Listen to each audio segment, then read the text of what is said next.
This chapter is going to cover the skeleton. So, first, we're going to go through an overview of the skeleton. As you know, the skeletal system is composed of bones, joints, cartilage, ligaments. So, it's mostly bone, and then there's going to be cartilage in some isolated areas, which you learned about in a previous chapter. Our skeleton makes up about 20% of our body mass. And within the two main divisions, we have the axial skeleton, which is 80 bones. It's the skull vertebral column, as well as the rib cage, so the thoracic cage. And it's responsible for forming the longitudinal axis of the body. It supports the head, the neck, and the trunk, and it protects some vital organs like the brain, the spinal cord, and thoracic organs, which would be primarily the heart and the lungs. The remaining part of the skeleton is the appendicular skeleton, which is 126 bones. And one of the main functions of this part of the skeleton is that it's responsible for locomotion, for being able to grasp things in our environment and to move us, to be able to walk, to be able to pick up a pencil, to be able to raise our head, our, you know, hands above our head.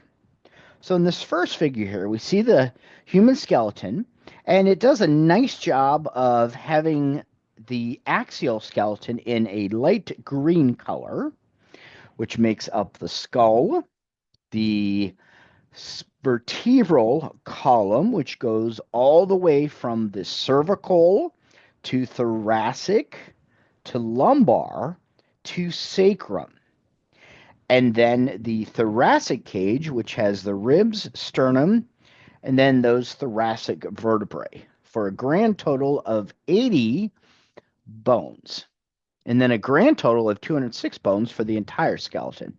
So within the skull, there are alone 22 bones, of which of those there are 14 that are what are called facial bones, and the remaining 8 are flat bones, cranial bones, like the frontal bone, for example.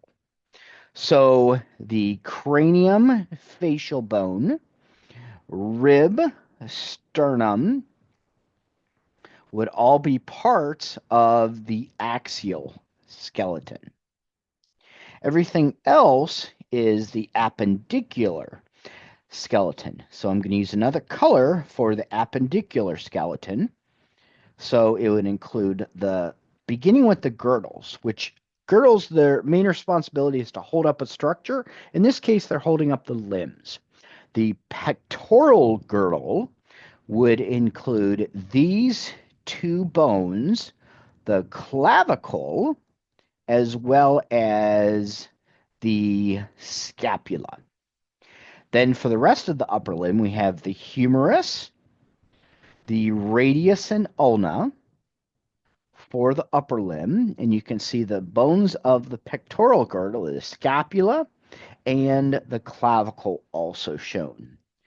And then for the rest of the axial, we do have the sacrum, as well as the vertebrae. Continuing with the rest of the appendicular skeleton, for the upper arm, we have the carpals, the metacarpals, and then the phalanges. For the pelvic girdle, we have 3 fused bones that are located here. They are the ilium, remember to spell it with an I, the ischium, and then the pubis. Continuing with the remainder of the appendicular skeleton, we have the thigh bone, the femur, the knee bone called the patella, tibia, fibula, making up the lower limb, and then at the bottom we have the tarsals, the ankle bones, metatarsals, and phalanges. So you want to start by ensuring that you know all of these bones to start with, and then we'll be learning some pieces and parts of each one.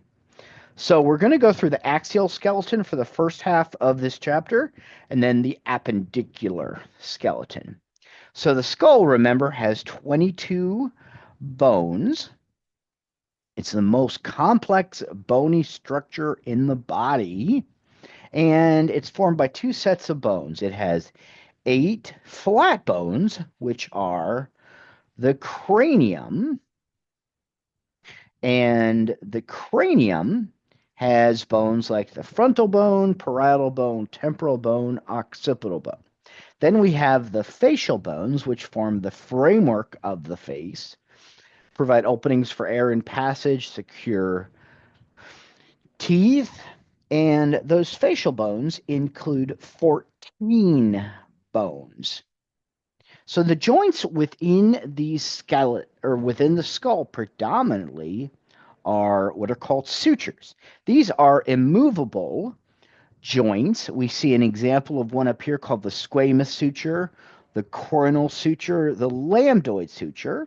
And there's another big one called the sagittal suture, which we can't see in any of these views. But the sutures have a serrated sawtooth appearance to them. So the bones in the cranium are shown on this slide. We have the frontal bone, that's the forehead. We have 2 parietal bones, left and right, the occipital bone in the posterior, the temporal bone, which looks like the word temple, and that's exactly where it is.